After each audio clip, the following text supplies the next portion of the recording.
कपड़े धोने वाली बहू। शादी के पहले से ही विभा को कपड़े धोने का बड़ा शौक था। कभी नल के नीचे तो कभी तालाब के पास। अरे मेरी नीली वाली लुंगी नहीं दिख रही है। विभा की अम्मा, कहाँ रखी है लुंगी? अरे वो तो विभा ने परसों ही धोकर रखी थी आपकी अलमारी में, देखो वहीं होगी। वो ना मैंने आज धो दी, मुझे लगा कि गंदी हो गई होगी।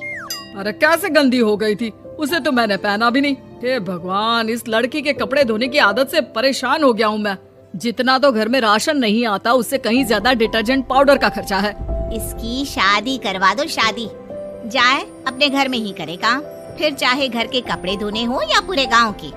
हाँ ठीक बोल रही हो, देखता हूँ मैं कोई लड़का। वो दिन भी आ जाता है जब विभा को देखने लड़के वाले आ जाते हैं। लड़की मुझे अच्छी लगी। होने वाली सास कहती है, बेटी अगर कुछ पूछना है तो पूछ लो। वैसे तो हमारी लड़की बहुत ही शर्मीली है, जो बोल दो वो मान लेती है, इसे क्या पूछना होगा। अरे कैसी बात कर रही हो माँ, मुझे इन लोगों के घर रहना है, सवाल तो कई है। हाँ हाँ बेटा, पूछ लो ना, क्या पूछना है। आप लोगों के घर कपड़े कौन धोता है? सास का मुंह बन जाता है। देखो, अगर तुम ये कहना चाहती हो कि तुम्हें कपड़े धोने नहीं आते तो सुन लो, कपड़े मैं ही धोती हूँ, लेकिन तुम्हारे आ जाने के बाद मैं रुमाल तक नहीं धोऊंगी। अरे चुप रहना भाग्यवान, बहू बेचारी घर आई नहीं, उसे डराना शुरू कर दिया। वो क्या है ना बिटिया, अभी तक तो ये कल्लू की माँ ही धोती थी, लेकिन अब तुम्हारे पापा तो दहेज में वॉशिंग मशीन देंगे ही। तभी विभा की माँ बोल पड़ती है, सवाल भी पूछा तो क्या। वैसे भाई साहब, मशीन की तो फिर भी कपड़े धोने की कैपेसिटी होती है, मतलब जो बिटिया दे रहे हैं ना विभा, इसे कपड़े धोने का बहुत शौक है। ये आप लोगों की क्या, आस पड़ोस गांव मोहल्ले सबके कपड़े धो दे और उफ तक ना करे। बाहर देखा नहीं आपने कितने कपड़े सूख रहे हैं, सब हमारी बिटिया ने ही तो धोए हैं। बस भी करो ना माँ, शर्म आ रही इतनी तारीफ सुनकर। और तो और एक दाग निकाल कर दिखाओ तो मान जाओ। हाँ अच्छा, माफ करना बेटा, मैंने गलत समझा। हमें तो रिश्ता बहुत पसंद है। और ऐसे जुड़ जाता है रिश्ता कपड़े धोने का शौक रखने वाली विभा का। उसकी शादी हो जाती है कोयला फैक्ट्री में काम करने वाले कल्लू के साथ। शादी के बाद अचानक विभा चिल्लाती हुई सास के पास आती है। सासू माँ, अरे सासू माँ कहाँ है आप?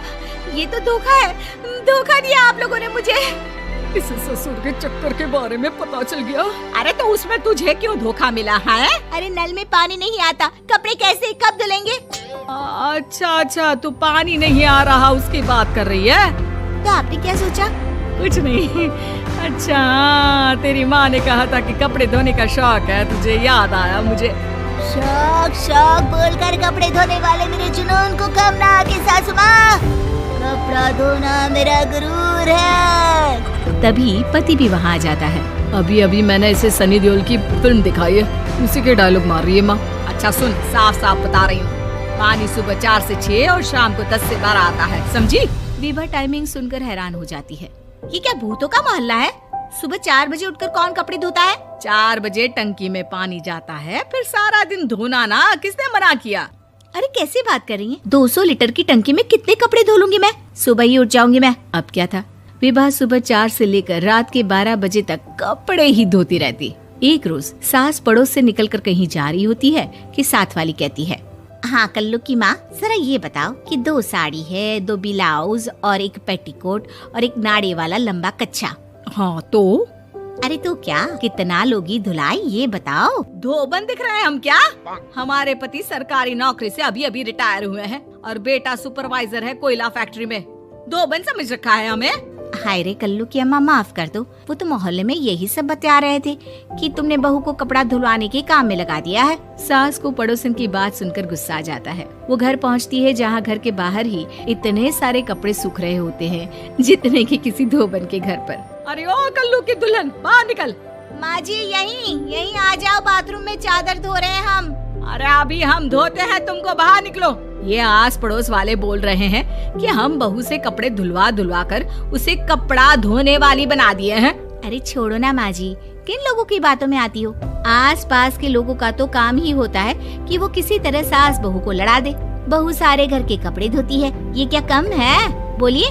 सास को भी लग जाता है कि वो बहू का ये सनकीपन नहीं छुड़वा सकती, इससे अच्छा है कि खुद ही चुप हो जाए। एक रोज सास और बहू मंदिर जाते हैं, जहाँ सास की साड़ी वहाँ खड़ी भीख मांगने वाली से मिलती है। माँ जी क्या बात है? आप आपकी साड़ी उस भिखारन से कितनी मिल रही है ना? हाँ हाँ देखो तो दोनों की साड़ी मिल रही है। क्या बात है कल्लू की अम्मा, तुम खुद को तो अफसर की बीवी बताती हो और ऐसी सिंपल सी प्लेन साड़ी पहनकर घूमती हो।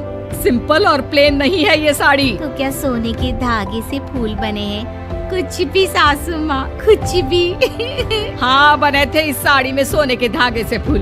मेरे पति लेकर आए थे मद्रास से स्पेशली मेरे लिए 10,000 की। ताहे भाई साहब इस भिखारन के लिए भी सेम टू सेम साड़ी लेकर आए होंगे 10,000 की। सास उस वक्त तो कुछ नहीं कहती, लेकिन बहू के साथ घर आती है और अलमारी से एल्बम निकाल कर लाती है। ये साड़ी देख रही है, ये वही साड़ी है जिसे मैंने अभी पहना था। इस साड़ी में ये जो चमकदार फूल दिख रहे हैं ना, ये सोने के धागों से काढ़े गए हैं। लेकिन तू लोकल वॉशिंग मशीन ब्रश से घिस घिस कर सारे फूलों को निकाल कर साड़ी प्लेन कर दी। मुझे माफ कर दीजिए सासू माँ। और तो और, जब मैंने तुझे तेरी गलती के लिए कुछ नहीं कहा, लेकिन तूने तो सबके सामने मेरा मजाक ही बना दिया। क्यों? बहू को समझ में आ जाता है कि अब से उसका कपड़े धोना बंद।